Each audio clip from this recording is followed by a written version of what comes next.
2020년 5월 3일 부활절 네 번째 주일 예배, 또 어린이 주일 예배에 참석하신 여러분 모두를 주님의 이름으로 환영하며 축복합니다. 우리를 살리시고 섭리 가운데 인도하신 신실하신 하나님께 영과 진리로 예배하시겠습니다. 다 같이 주악에 맞추어 묵도하시겠습니다.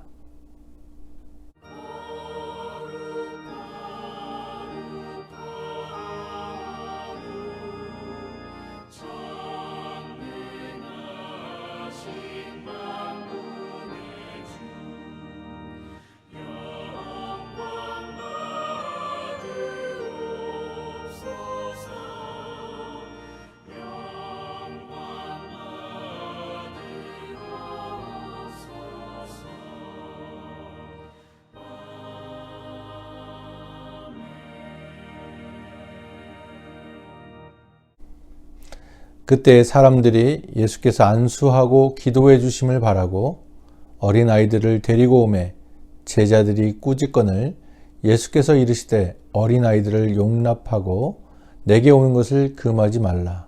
천국이 이런 사람들의 것이니라. 아멘.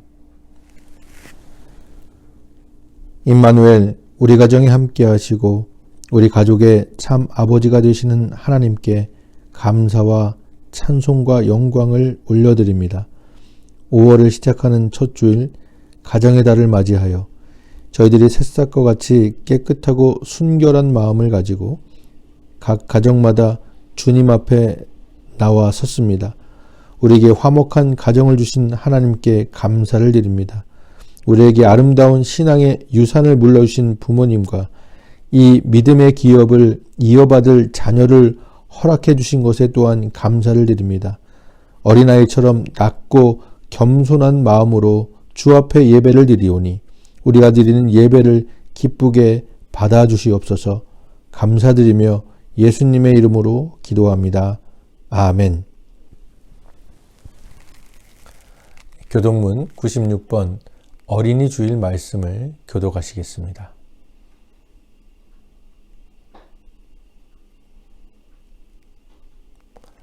보라, 자식들은 여호와의 기업이요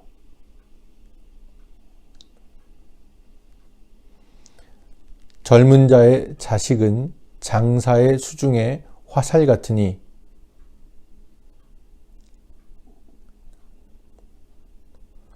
이르시되 진실로 너희에게 이르노니 너희가 돌이켜 어린아이들과 같이 되지 아니하면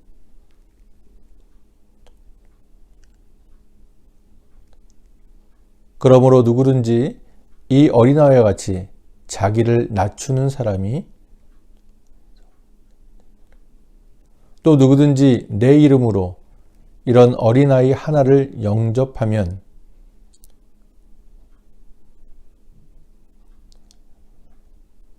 또 아비들아 너희 자녀를 노엽게 하지 말고 오직 주의 교훈과 훈계로 양육하라.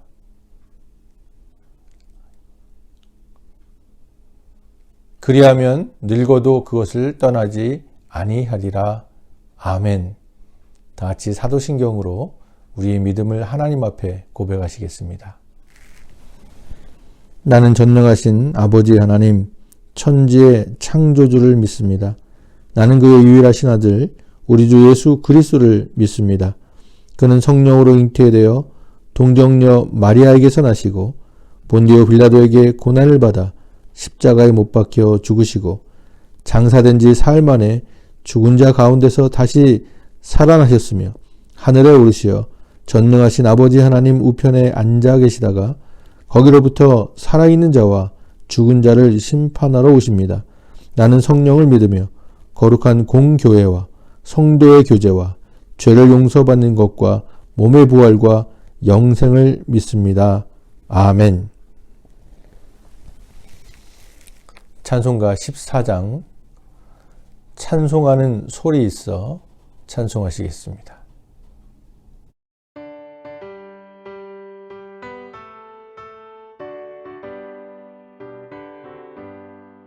찬송하는 소리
다 같이 기도하시겠습니다.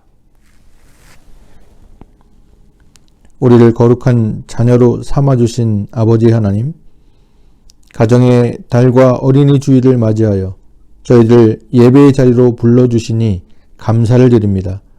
언제나 사랑으로 부족한 저희들을 보호하시고 하나님의 길로 인도하시니 또한 감사를 드립니다.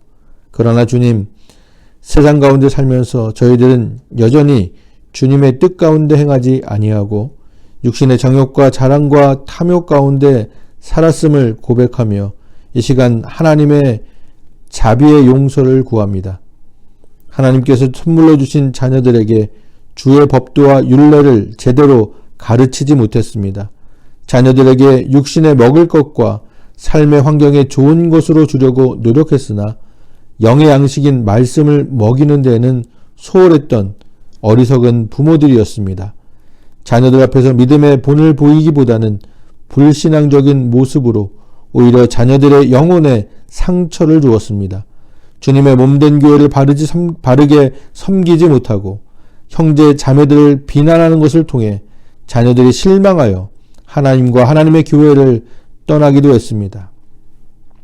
그러한 자녀들을 보면서 눈물의 기도를 하기는커녕 오히려 외면한 적도 많았습니다. 주여, 저희들의 죄와 허물을 용서하여 주시옵소서. 이제는 말씀에 서서 삶의 본을 보이는 부모가 되게 하여 주시옵고 내가 먼저 영의 양식인 말씀으로 충만하게 되어 우리 자녀들에게 말씀을 먹이는 자들이 되게 하여 주시옵소서. 하나님을 경외하며 섬기고 주의 계명을 지키는 일에도 늘 최선을 다하게 하시며 가정의 본이 될 뿐만 아니라 교회와 지역사회에서 빛과 소금의 역할을 감당하는 모든 성도들이 되게 하여 주시옵소서. 감사드리며 예수님의 이름으로 기도하옵나이다. 아멘.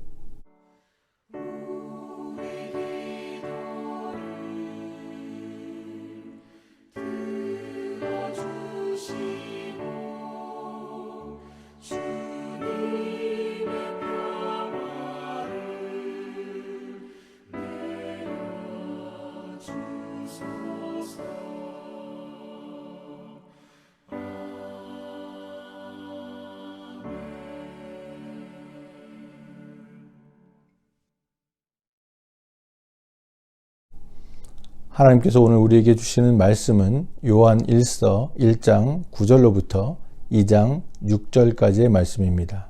신약성경 388페이지에 있습니다.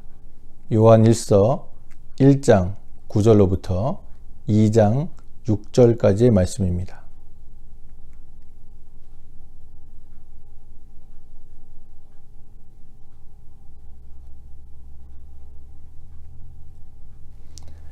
요한일서 1장 9절로부터 2장 6절까지의 말씀 제가 받들어 있습니다. 하나님 말씀 들으시기 바랍니다.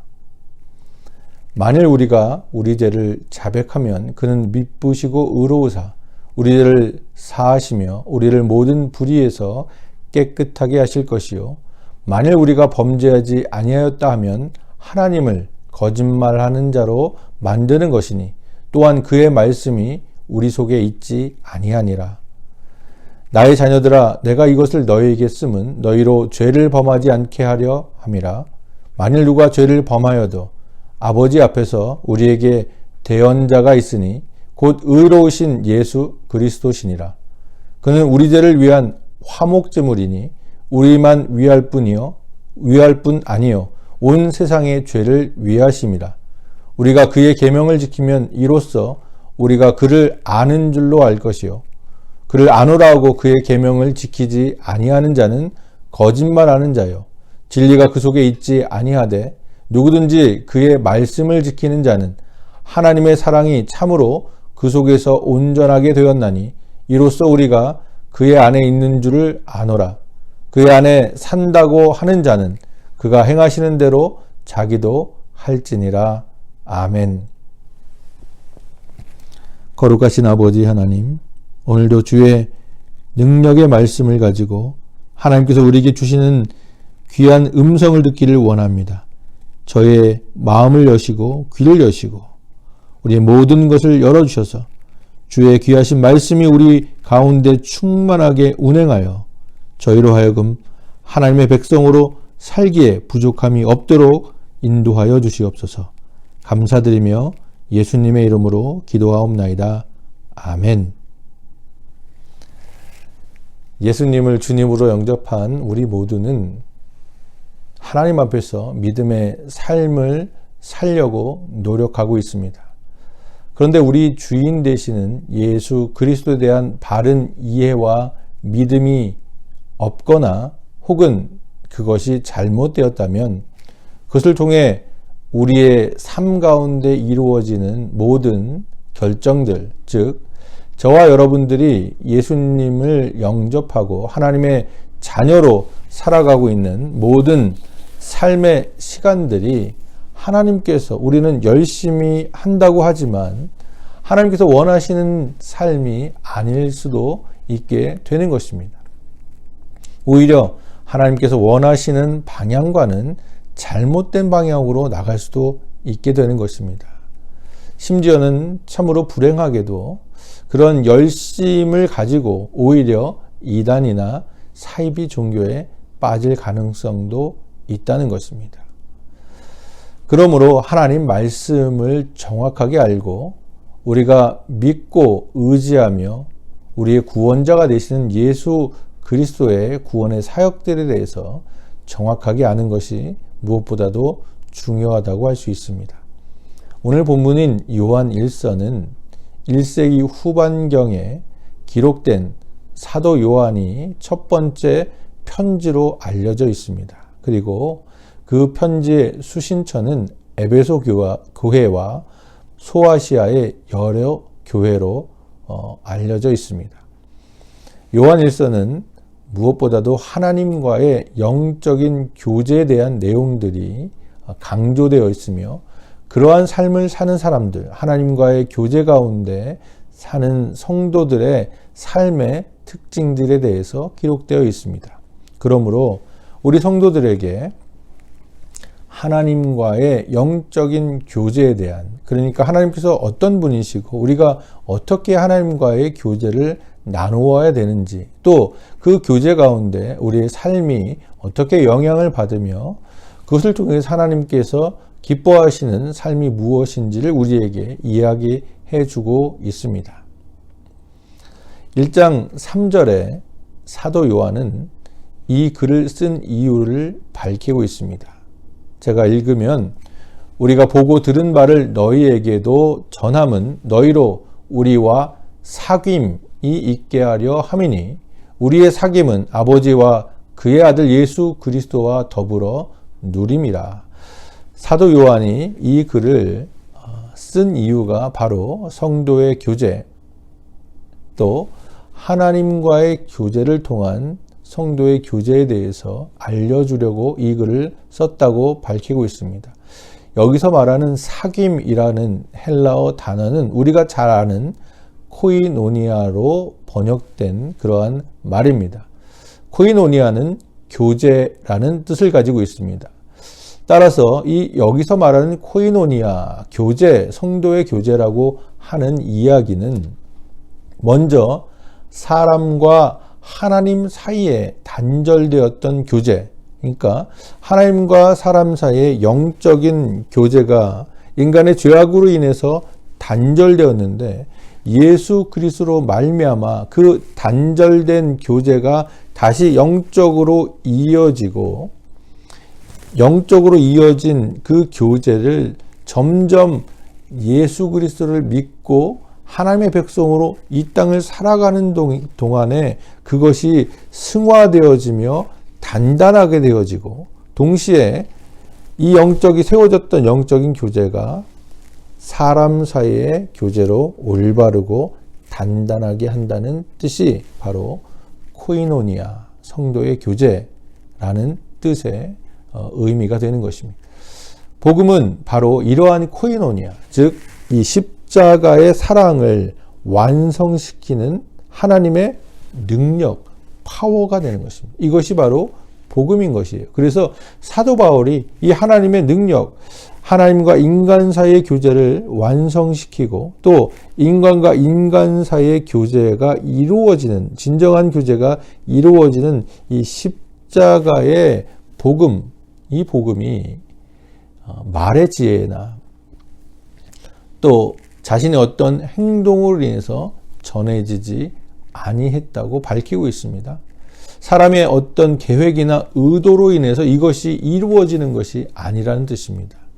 오히려 이 복음이 이루어지는 것, 십자가가 완성되는 것은 바로 하나님의 뜻에 따라 이루어지는 것이며 이것이 복음의 능력, 그리고 이 복음, 기쁜 소식, 무엇이 기쁜 소식인가? 우리가 구원받는 것이 무엇인가라는 이 놀라운 복음의 소식이 바로 하나님의 백성인 저와 여러분의 삶을 통해서 증거되는 것이 바로 교회의 본 모습입니다.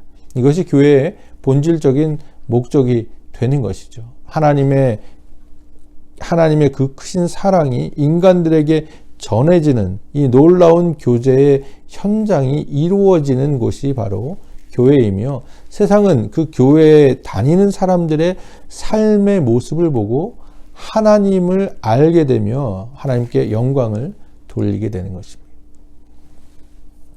이 사실을 알리려는 것, 그것이 바로 사도 요한이 교회들에게 이 편지를 쓴 목적이라고 이야기합니다.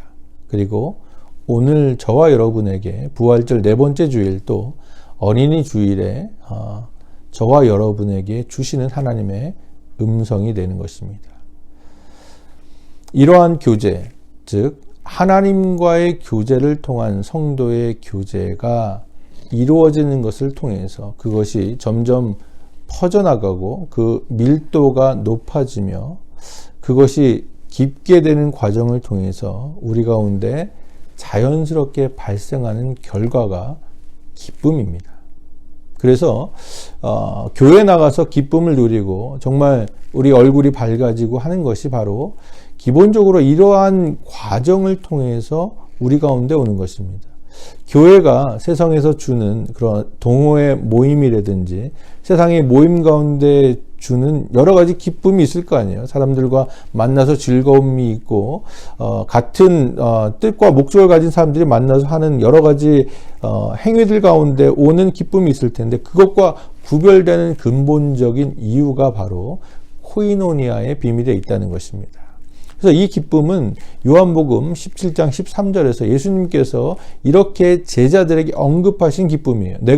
예수님께서 말씀하신 것이 이렇습니다. 지금 내가 아버지께로 가오니 내가 세상에서 이 말을 하옵는 것은 그들로 내 기쁨을 아버지께로 가는, 그러니까 이 땅에 독생자 예수 그리스도 성육신하셔서 하나님이신 그분이 오셔서 인간들을 사랑하기 때문에 그들에게 구원의 길을 열어주시려고 십자가의 길을 가시려고 하는 예수 그리스도께서 이제 그 길을 완수하시는 과정 가운데 그 앞서서 이제 그것을 완수하고 아버지께로 가는 그 기쁨, 아버지와의 교제 가운데 오는 그 기쁨이 그들 가운데, 즉 십자가의 사랑을 통해서 이루어지게 되는 그들의 구원의 기쁨, 단절되었던 영적으로 단절되었던 하나님과의 교제와 하나님과 인간과의 교제가 단절되었다는 것이, 그것이 다시 십자가의 사랑으로 세워지는 그 기쁨, 구원의 기쁨이 그들 가운데 충만하게 하려 함입니다 라고 주님께서는 기도하고 계시는 것이,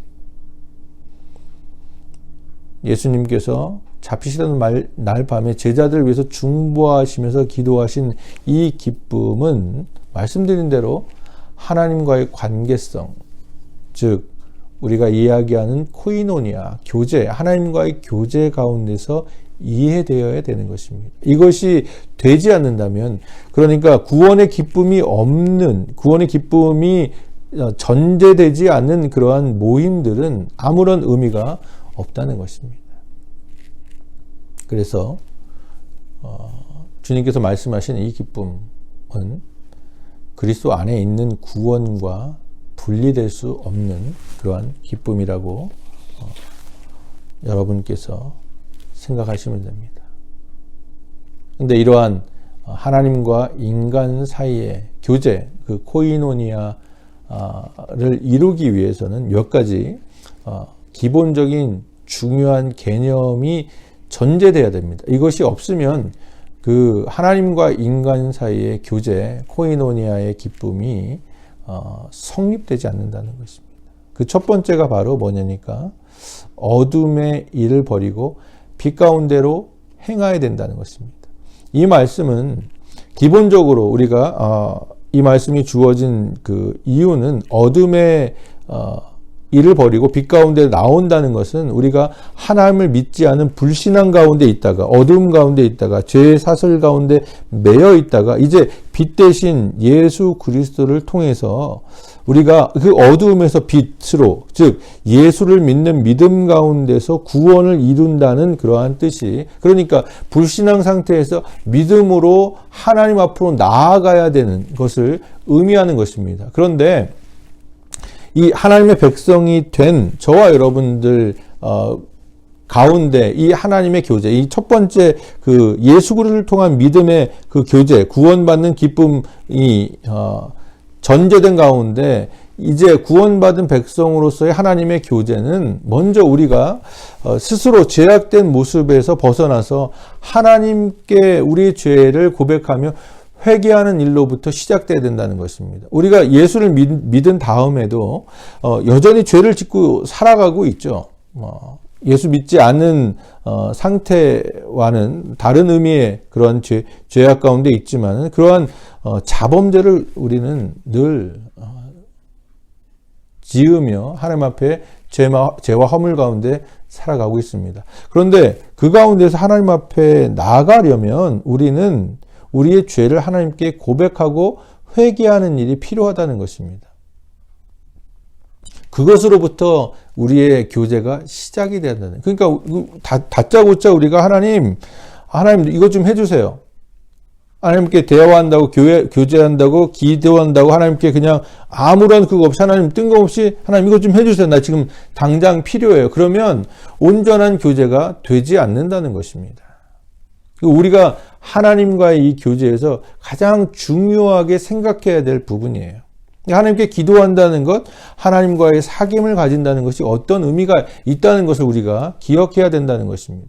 만약 우리가 죄가 없다 하고 하나님 앞에 교만한 모습으로 서 있다면 우리는 스스로를 속이고 있거나 아니면 하나님의 진리가 우리 가운데 있지 않아요. 하나님의 말씀이 진리신 예수 그리스도께서 우리 가운데 있다면 우리는 하나님 앞에 나는 죄가 없습니다라고 교만하게 나갈 수가 없는 거예요. 그러니까 우리가 그렇게 나간다면 우리가 아무런 껄낌 없이 하나님 앞에 이거 주세요 저거 주세요 하나님 왜 그러십니까 라고 이야기한다면 그것은 우리가 진리 가운데 서 있지 않다는 것을 의미한다는 것입니다. 그 이유는 하나님께서는 거룩하신 분이기 때문에 그래요. 그러므로 우리가 이렇게 하나님 앞에 나와 예배드리는 이 시간이 얼마나 중요하다는 것을 우리에게 다시 한번 이야기하고 있는 것입니다. 우리가 정말로 위선적이고 가식적인 우리의 모습들을 다 벗어버리고 십자가 앞에 나의 참 모습으로 정말 진정한 모습으로 하나님 앞에 나와서 예배드리며 우리의 모든 것을 우리의 마음과 힘과 뜻과 우리 생각과 모든 것을 다해서 하나님을 높여드리고 하나님을 경외하는 그 행위가 예배라고 하는 것입니다. 그리고 그것이 하나님께서 우리에게 원하시는 모습이에요. 그러한 모습을 하나님께서 그것을 통해서 진정한 교제가 이루어지기 때문에 하나님께서는 우리에게 그 회개에 대한 모습을 원하시는 거예요. 그래서 우리가 예배하기 전에 하나님 앞에 나와서 예배를 위해서 기도하라는 의미가 바로 우리의 죄를 고백하고 정말로 우리를 죄악 가운데 불러주신 하나님의 은혜를 감사하며 여전히 죄악 가운데 거하고 있는 우리의 삶이지만 하나님께 나오는 이 시간을 기억하고 이 자리로 불러주시고 하나님 앞에 온전한 예배를 드릴 수 있도록 내가 하나님 앞에 우리 죄를 자복하며 하나님의 용서를 구하는 그 믿음이 필요하다는 것입니다. 이게 예배의 기본이라는 것입니다. 우리가 일주일마다 한 번씩 만나서 다른 분들과 교제하고 다른 분들의 안부를 묻고 반가움 인사하는 것 너무나도 중요합니다. 그러나 그것보다도 더 중요한 것은 예배 시작 전에 우리가 하나님 앞에 나와서 이러한 우리의 죄를 고백하는 것, 그것이 있어야지 하나님과의 온전한 교제가 이루어진다고 얘기하는 것입니다. 하나님 왜 그러냐면 하나님 앞에 죄를 고백하지 않은 심령 가운데 우리를 진리로 인도하시는 하나님의 거룩한 영이 거하실 수가 없는 것이죠. 우리 예배가 왜 실패하는가? 나의 예배가 왜 실패하는가? 내가 예배 가운데 왜 하나님의 감동이 없으며 왜 나는 그 은혜라는 것을 받지 못하는가에 대한 여러 가지 문제가 있지만 그중에 중요한 문제가 바로 내가 예배를 준비하지 않았다는 거예요.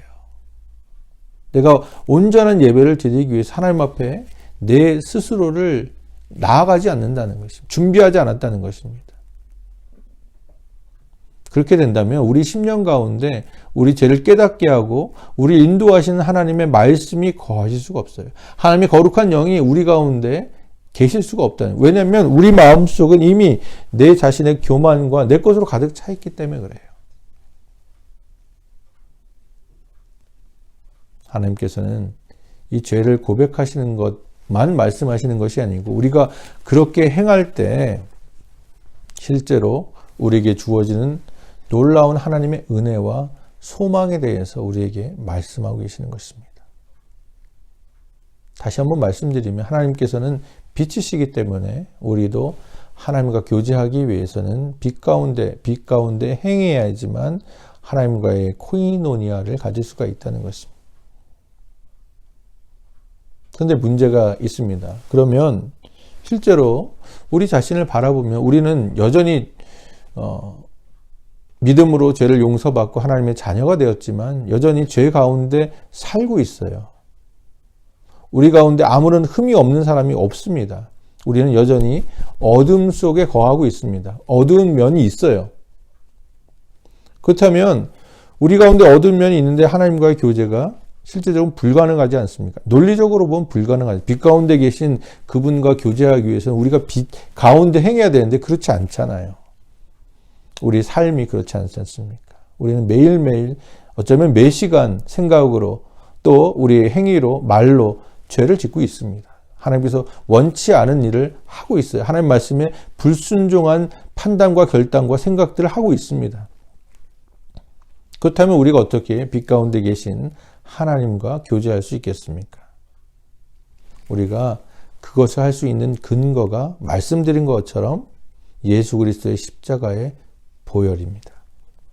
예수님의 보혈이 우리의 죄악을 깨끗게 하시기 때문에 그렇습니다. 우리에게는 아직 여전히 죄가 남아 있습니다. 그러나 예수님의 보혈이 우리를 모든 죄에서 깨끗게 하시는 은혜에 힘입어서 우리는 빛 가운데 계신 하나님과의 사귐, 교제를 갖게 되는 것입니다. 9절 말씀을 다시 한번 읽어드리면 만일 우리가 우리 죄를 자백하면 그는 미쁘시고 의로우사 우리 죄를 사하시며 우리를 모든 불의에서 깨끗하게 하실 것이요. 우리가 잘 아는 것처럼 여기서 사용된 미쁘시다라는 단어는 신실하다는 뜻입니다. 그러니까 믿음직한, 믿을만하다. 이 100%의 의심도 없다. 신실하신 하나님께서는 우리에게 약속하신 하나님의 약속을 한 번도 이행하지 않으신 적이 없고 신실하게 지키시는 분이십니다. 그래서 미쁘다는 말은 하나님의 신실하신 속성을 표현한 단어입니다. 우리가 반드시 죄의 사함을 받는다는 믿음, 어떻게 알아? 라는 것은 하나님의 신실하시고 미쁘신 속성에 대한 믿음입니다. 실제로 하나님께서는 우리의 모든 죄악을 깨끗게 하시고 용서하십니다. 이러한 우리의 상태를 로마서에서는 죄에서 자유했다라고 표현합니다. 이 말은 우리가 예수 믿은 백성들이 죄에서 자유했다는 말이 우리가 죄를 지어도 이제는 뭐 하나님 앞에 그 죄에 대한 대가, 심판을 받지 않는다는 말이 절대 아닙니다. 우리가 죄에서 자유했다는 것은 내가 무슨 짓을 하며 살아도 하나님께서는 나를 그냥 내버려 두신다는 그러한 의미가 전혀 아닙니다. 죄에서 자유했다는 것은 또한 또 우리가 죄에서 자유했다는 것은 예수 믿는 그 즉시로부터, 하나님의 자녀가 된 즉시로부터 우리는 깨끗해졌기 때문에 죄를 짓지 않는다라는 의미도 아닙니다. 죄에서 자유했다는 의미는 하나님의 영원한 진노의 심판으로부터 우리가 벗어났다는 의미예요. 말씀드린 대로 예수 그리스도의 보혈의 공로로 말미암아 우리는 거기서부터 벗어났다는 것입니다. 그래서 우리는 여전히 죄를 짓지만 하나님께 회개를 구하며 진심으로 하나님을 찾는 자들에게는 늘 하나님께서는 동일하게, 자, 너는 이만큼 죄를 졌으니까 너는 용서를 좀 보류할 게 아니라, 보류할게라고 말씀하시는 것이 아니라 무슨 죄를 졌든지 간에 하나님 앞에 진심으로 자복하며 그 죄를 회개하는 하나님의 자녀들에게는 하나님께서는 동일한 용서와 동일한 긍휼로 구원의 완성을 통해서 완성을 향해서 우리를 인도하고 계신다는 거예요. 여전히 하나님께서 우리를 인도하고 계시는데 우리가 하나님께서 말씀하시는 방향과 다른 방향으로 나가잖아요. 그것을 하나님께서는 그냥 내버려 두지 않으시고 다시 하금 걷어들여서 우리를 구원의 완성으로 이끌어 나가신다는 것입니다.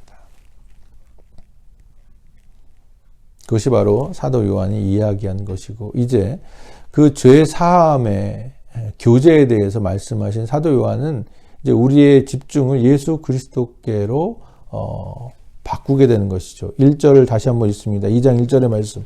나의 자녀들아, 내가 이것을 너에게 쓰면 너희로 첫 번째 죄를 범하지 않게 하려 함이라. 그리고 만일 두 번째, 누가 죄를 범하여도, 그래서 우리가 회개하고 하나님 앞에 자복하면 아버지 앞에서 우리에게 대언자가 있어요. 아버지 앞에서 저 호성이는 죄를 범했는데 이렇게 용서를 하고 있으니 하나님 호성이를 용서해 주십시오 라고 우리를 대신해서 말씀하시는, 우리를 변호하시는 분이 계시니 곧 의로우신 예수 그리스도시라 라고 우리에게 말하고 있습니다.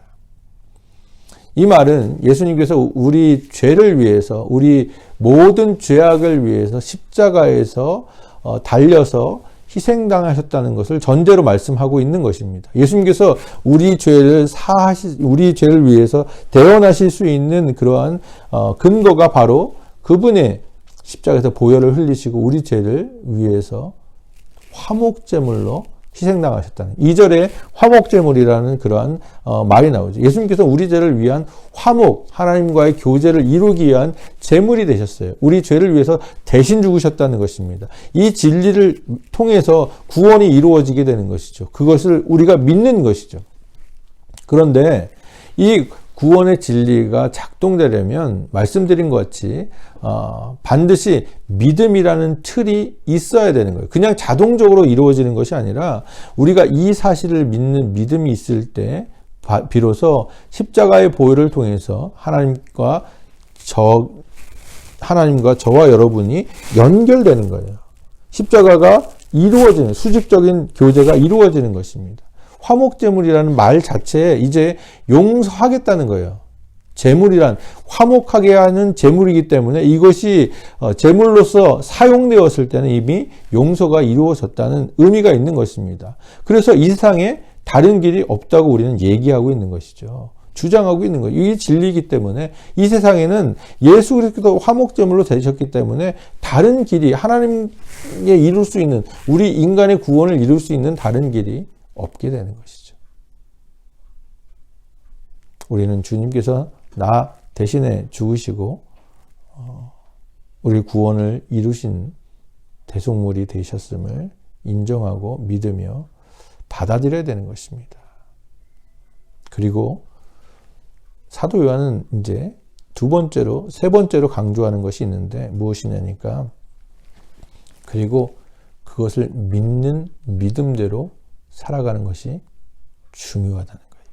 그래서 우리의 구원은 아직 완성된 것이 아니라 우리의 구원을 이루라고 얘기하고 있잖아요. 우리가 그렇게 살아가야 되는 것입니다. 그 말은 우리의 믿음을 이야기하는 것이에요. 우리가 행위로서 구원받는다는 얘기가 아니라 우리가 정말 예수님을 믿는 믿음을 이야기하고 있다는 것입니다. 사도 요한이 예수 그리스도를 다른 이름으로 표현했는데 대언자, 헬라어로는 파라클레토스, 여러분 많이 들으셨죠? 파라클레토스라고 하는 단어인데 이 단어는 변호하다는 뜻이에요. 변호하는 분, 위로하는 분이라는 뜻입니다. 그런데 이 단어가 요한복음과 이 요한 1서의 서신 가운데만 사용된 독특한 개념이에요. 이 파라토스라는 단어를 대언자라는 개념으로 사용한 사람이 요한입니다. 유일한 사람이에요. 요한복음에서는 이 말이 보혜사라고 우리가 해석이 되어서 보혜사, 요한복음에서 말하는 보혜사는 성령님을 가리키는 거예요. 그런데 요한 1서에서 이 대언자 파라클레토스는 예수 그리스도를 가리키는 거예요. 약간 두 분의 하는 행위, 우리를 변호하시고 위로하는 그 행위는 같은데 약간 좀 뉘앙스가 틀린 게 성령 하나님께서는 사람 마음속에 계시는 대언자, 즉 하나님의 뜻을 우리에게 말씀하시는 분이에요. 예수님이 어떤 분이신가를 우리에게 깨닫게 해주시는 분이에요. 하나님의 뜻을 우리로 하여금 알게 하시는 분, 그런 의미가 강조된 반면에 예수 그리스도, 대언자이신 예수 그리스도께서는 하나님과 지금 함께 계셔서 우리를 대언하시는 분이에요. 우리를 위해서 하나님께 말씀하시는, 우리를 변호하시고 우리를 대언하시는 분이라고 생각하시면 되겠습니다.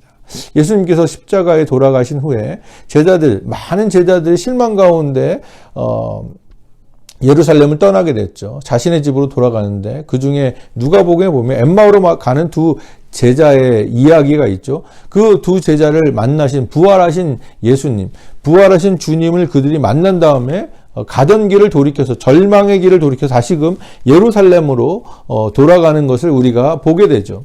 부활절을 맞이해서 우리는 부활하신 주님을 다시 한번 만났어요. 그리고 두 번째, 세 번째 주일을 지나면서 우리는 계속적으로 부활하신 예수님에 대해서 이야기를 했고 그것에 대해서 성경 말씀을 살펴보았습니다. 부활하신 주님을 만난 후에 다시금 절망 가운데 되돌아간 제자들처럼 우리 역시 화목제물이신 예수 그리스도를 만난 우리는 십자가로 돌아가야 되는 거예요. 그것은 우리의 삶을 통해서 이루어져야 되는 거예요. 우리 말로만 십자가로 돌아가자 하는 것이 아니라 이제는 우리의 삶을 통해서 그것이 이루어져야 되는 것입니다. 말씀드린 것처럼 빛으로 오신 예수 그리스도를 주인으로 모시는 저와 여러분, 하나님의 자녀된, 하나님의 백성된 저와 여러분들은 이제 빛 가운데 거해서는 안 되는 것이에요. 오늘 말씀 2장 4절부터 5절의 말씀 다시 한번 읽습니다. 그를 아노라. 여기서 그는 예수 그리스도예요. 예수님을 아노라. 나는 압니다. 그분을 사랑합니다. 그냥 지식적으로 아는 것이 아니라 여기서 아노라는 내가 그분을 사랑하고 그분을 따라가겠습니다 라고 이야기한 사람들 얘기, 저와 여러분들의 얘기입니다.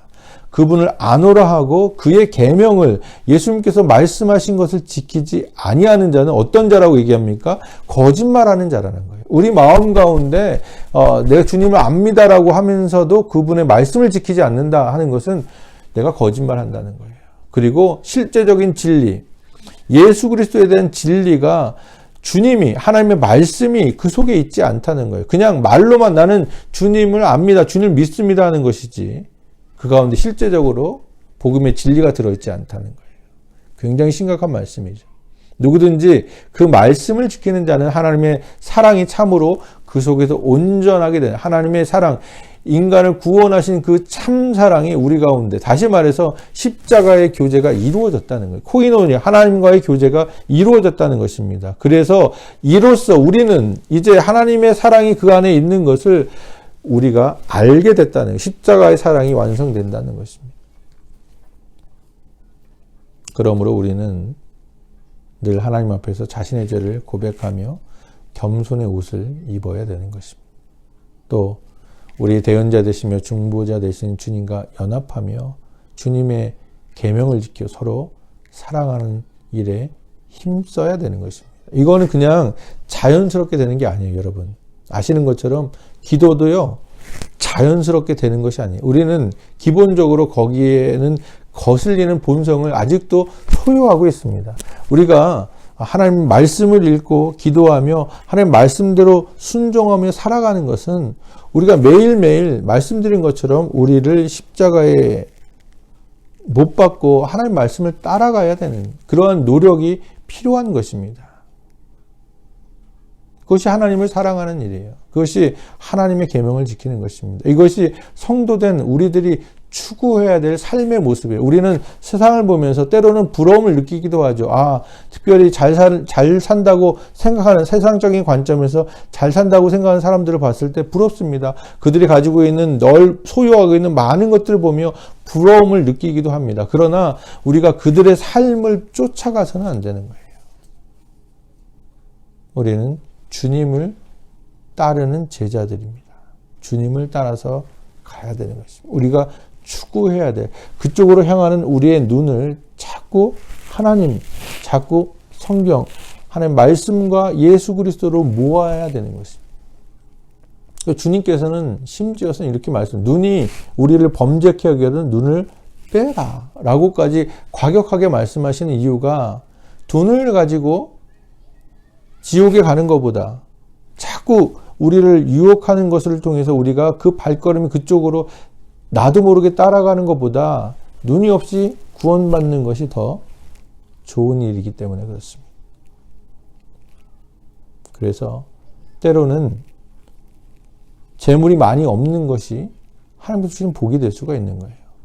재물 때문에 고민하고 주님을 따르는 일에 망설이며 그것을 거부했던 부자 청년의 이야기를 알지 않습니까? 그 청년은 정말로 온전한 삶을 살았어요. 하나님 말씀을 지키며 다른 사람들에게 긍휼을 베풀고 많은 것을 하나님을 따라 살려고 노력했습니다. 그러나 그는 끝끝내 재물을 버리지 못했어요. 그렇기 때문에 주님을 등지는 그러한 일을 하게 되는 것입니다. 그러므로 저와 여러분이 지금 가지고 있는 상태가 하나님께서 주시는 복입니다. 내 배우자와 내 자녀들과 또 내 부모님들과 내 형제자매들 또 교회에 속한 많은 지체들 또 우리가 함께 살아가고 있는 그러한 직장 동료들 또 여기 살아가고 있는 한인들 그 많은 사람들을 우리에게 주신 것이 하나님의 복이 되는 것입니다. 그리고 그렇게 살아가는 것이 복음의 능력을 하나님의 놀라우신 구원의 능력을 알게 하는 복음적인 삶이 되는 것입니다. 저와 여러분 모두가 우리를 향하신 하나님의 크신 뜻을 깨달아 알아서 정말로 하나님 앞에 우리 죄를 자복하며 우리의 대언자가 되시는 예수 그리스도를 생각하며 또 그분께서 행하신 일들을 기억하며 말씀에 집중하고 하나님과의 풍성한 교제 가운데 하나님께서 주시는 그 구원의 기쁨과 감격을 통해서 우리 주변에 있는 형제 자매들, 우리 지체들을 사랑으로 섬기며 그들을 위해서 기도하고 또 그 사랑을 세상을 향해서 알게 하는 것, 그것이 바로 저와 여러분이 추구할 삶의 모습이 되는 것입니다. 그래서 하나님께서 원하시고 기뻐하시는 그 삶의 모습을 통해서 주 앞에 영광을 돌리시며 하나님의 놀라운 복과 은혜를 받아 누리시는 저와 여러분 되시기를 주님의 이름으로 간절히 바랍니다. 아멘. 우리를 살리시고 하나님의 은혜로 주님을 알게 하시니 감사를 드립니다. 하나님께서 구속받은 백성들에게 원하시는 삶의 모습을 깨달아라. 늘 겸손하게 우리의 죄악을 살피며 교만을 꺾어 주님의 십자가를 바라보며 닮아가는 저희들의 삶이 되게 하여 주시옵소서. 하나님께서 사랑하신 이 제단이 우리 서로 사랑함으로 든든히 서가게 하시며 하나님의 높은 이름을 깃발처럼 울려드리는 거룩한 처소가 되게 하여 주시옵소서. 감사드리며 예수님의 이름으로 기도하옵나이다. 아멘. 찬송가 288장 예수를 나의 구주 삼고 찬송하시면서 하나님 앞에 준비하신 예물 올려드리겠습니다.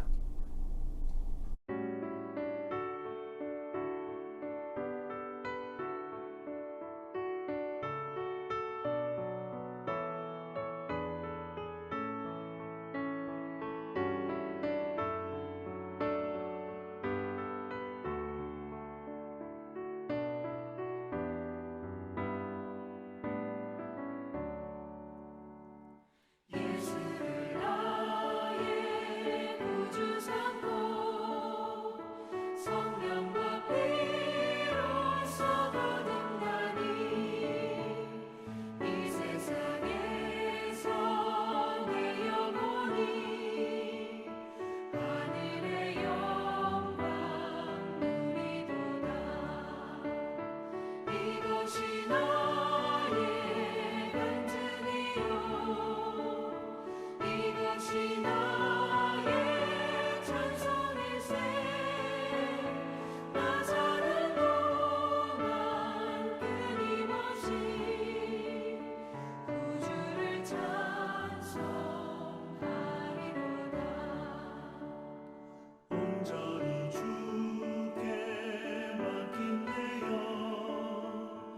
사랑의 음성을 듣는 중에 천사들 왕래하는 것과 하늘의 영광 보리로다.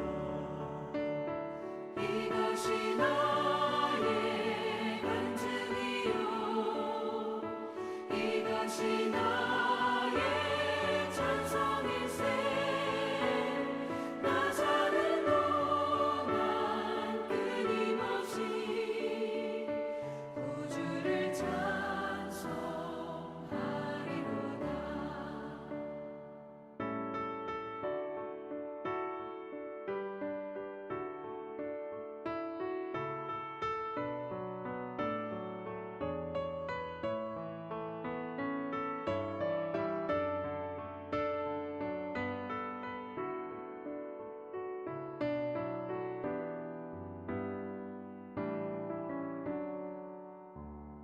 주 안에 기쁨 누림으로 마음의 풍랑이 잔잔하니 세상과 나는 간 곳 없고 구속한 주만 보이도다.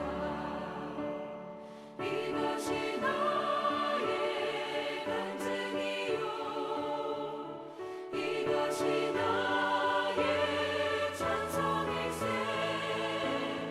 나 사는 동안 끊임없이 구주를 찬송하리로다.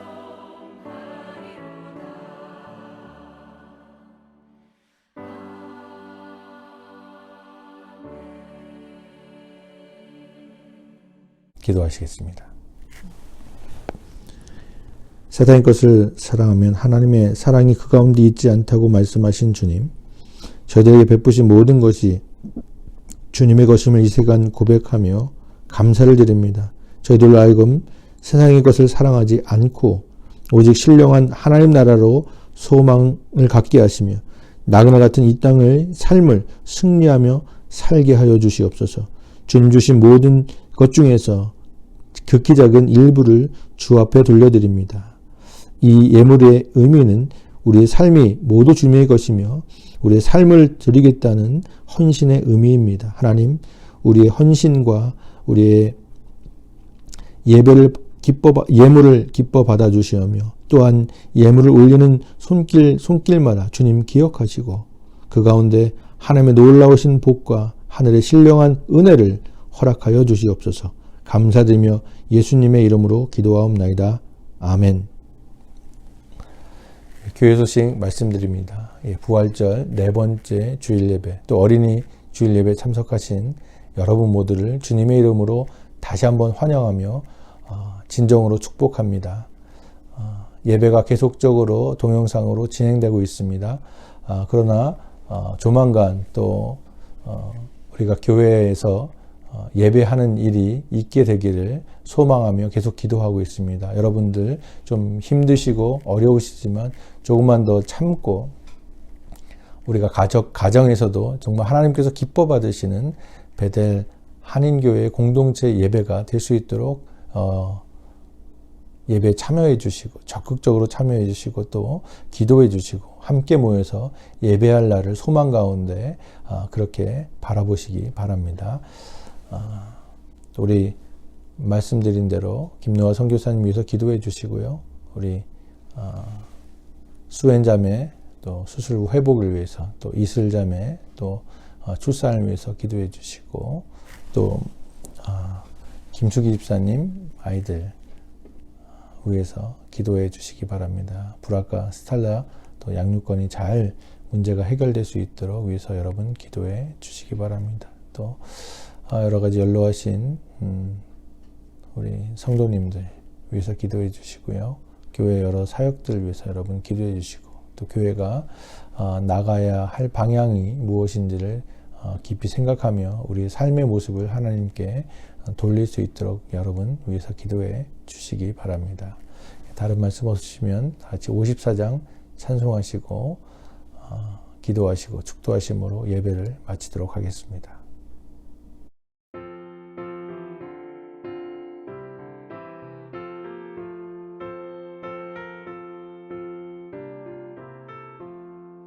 주여 오늘 구하오니 편히 가게 하시고 사랑마다 주 은혜로 이기도록 하시고 광야 같은 세상에서 항상 인도하소서. 주의 복된 말씀 듣고 무한 감사합니다. 구원받은 주의 선거 열매 맺게 하시며 하나님이 우리 함께 항상 계시옵소서.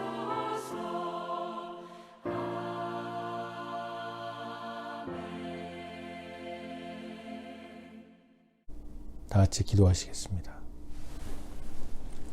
인내하신 아버지 하나님, 주님께서 풍성하게 베풀어 주신 은혜와 자비와 사랑 가운데 우리의 겸손한 감사를 주 앞에 올려드립니다. 이 시간을 통하여 다시금 우리를 향하신 주님의 자비를 인식하는 마음을 허락하여 주시옵소서. 그리하여서 당신께 드리는 우리의 감사함이 단순한 예식이 되지 않게 하시고 우리의 삶을 주 앞에 온전히 드릴 수 있도록 저희들의 마음을 주장하시고 저희들의 삶을 인도하여 주시옵소서. 이 시간 간절히 간구하옵기는 코로나 바이러스로 인해서 해체된 저희들의 일상이 하루빨리 돌아가기를 원합니다. 제 두 번째 코로나 바이러스 감염의 물결이 있겠다고 하는 여러 전문가들의 그러한 예고가 있습니다. 아버지 하나님, 이 나라와 또한 온 세상을 하나님께서 코로나 바이러스로부터 지키시고 보호하시고 긍휼을 베풀어 주셔서 우리를 구원하여 주시옵기를 간절히 바라고 원합니다. 또한 우리 베델 한인 공동체에 속한 모든 권속들이 가정가정마다 이를 통해서 어려움 당하지 않게 하시고 또한 이를 통해서 더욱더 하나님의 사랑과 하나님의 놀라우신 말씀을 숙고하며 묵상하며 우리가 이 말씀으로 더욱더 무장되어 가는 귀한 하나님과의 교제의 시간이 될 수 있도록 인도하시고 이끌어 주시옵기를 간절히 바라고 원합니다. 아버지 하나님, 기도하옵기는 우리가 드리는 모든 감사와 간구의 기도 가운데 아버지 김노아 선교사님 하나님께서 붙잡아 주시었고 우리 김수기 입사님 주님께서 그 간절하고 안타까운 마음 아시오니 눈물을 닦으시고 위로하시고 하나님 가장 좋은 것으로 그 가정에 베풀어 주시되 아버지 무엇보다도 우리 불악하고 살라가 아버지 마음에 상처받지 않도록 하시고 아버지 하나님께서 주시는 말씀으로 아버지 그의 영혼이 더욱더 든든히 서갈 수 있도록 하시고 그들에게 가장 좋은 것으로 베풀어 주실 것으로 믿고 의지하며 간구하게 하여 주시옵소서. 또한 수행자매 스스로 회복이 아버지 빨리 이루어질 수 있도록 하여 주시옵고 그 육체가 여러 가지 약함으로 인해서 참으로 많은 수술 가운데 있사오니 하나님 그의 심령이 아버지 하나님을 바라게 하여 주시옵소서.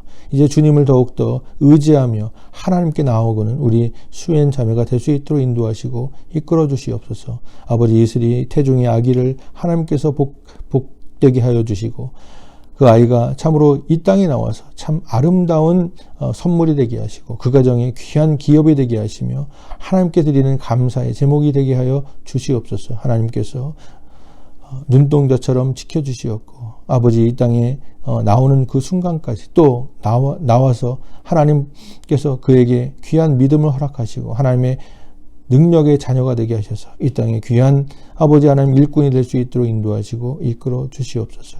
교회에 속한 모든 권속들을 어린아이로부터 노년의 일까지 하나님께서 지키시고 인도하시고 또 아버지 하나님께서 그 여러 사업체들을 붙잡아 주셔서 어려움 당하지 않게 하시되 무엇보다 하나님을 믿는 믿음 가운데서 더욱 그들의 믿음이 더욱더 단단해질 수 있도록 인도하여 주시옵소서.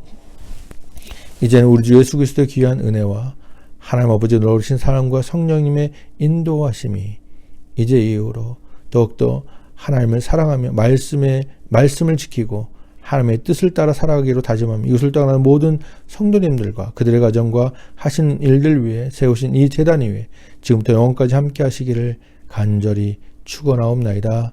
아멘.